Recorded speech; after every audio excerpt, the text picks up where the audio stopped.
संसदेच्या अर्थसंकल्पीय अधिवेशनाला आजपासून सुरुवात होते। 12 ऑगस्टपर्यंत हे अधिवेशन चालणार आहे आणि अर्थमंत्री निर्मला सीतारामन या उद्या आपला अर्थसंकल्प सादर करणार आहेत। त्यामुळे उद्याच्या अर्थसंकल्पामध्ये देशासाठी नवीन काय असणार याकडे संपूर्ण देशाचं लक्ष असणार आहे असं म्हणता येईल। कारण मोदी सरकार तिसरा जो काळ आहे तो चालू झालेला आहे आणि या कार्यकाळातलं हे पहिलंच बजेट म्हणजेच अर्थसंकल्प जो आहे तो असणार आहे। दुसरीकडे आज ज्या वेळेला लोकसभा आणि राज्यसभेचं कामकाज सुरू होईल त्यावेळेला केंद्र सरकारला घेरण्याची तयारी खरं तर विरोधकांनी केली आहे। कारण उत्तर प्रदेशमध्ये कावड यात्रा मार्गावर आपल्याला माहिती आहे फलक लावण्याचे जे आदेश आहेत ते सरकारने दिले होते। त्याचबरोबर नीट परीक्षेबाबतचा जो घोटाळा आहे त्याचबरोबर इतर जे मुद्दे आहेत अशा अनेक मुद्द्यांबाबत घेरण्याची तयारी विरोधकांनी सध्या सुरू केली आहे।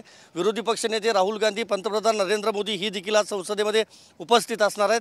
त्यामुळे आजचा नेमका दिवस राज्यसभेसाठी असेल किंवा लोकसभेसाठी असेल नेमका कसा असणार याकडे राजकीय वर्तुळ राजकीय पक्षांचं तर लक्ष असणारच आहे। पण दुसरं महत्त्वाचं आजचा पहिला दिवस विरोधक गाजवतात की सत्ताधारी गाजवतात हे देखील बघणं महत्त्वाचं असणार आहे।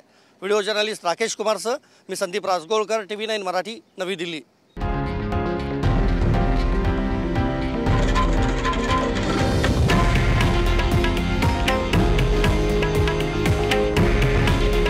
हे आहे देशातील नंबर 1 न्यूज नेटवर्क आणि आपण पाहत आहात TV9 मराठी।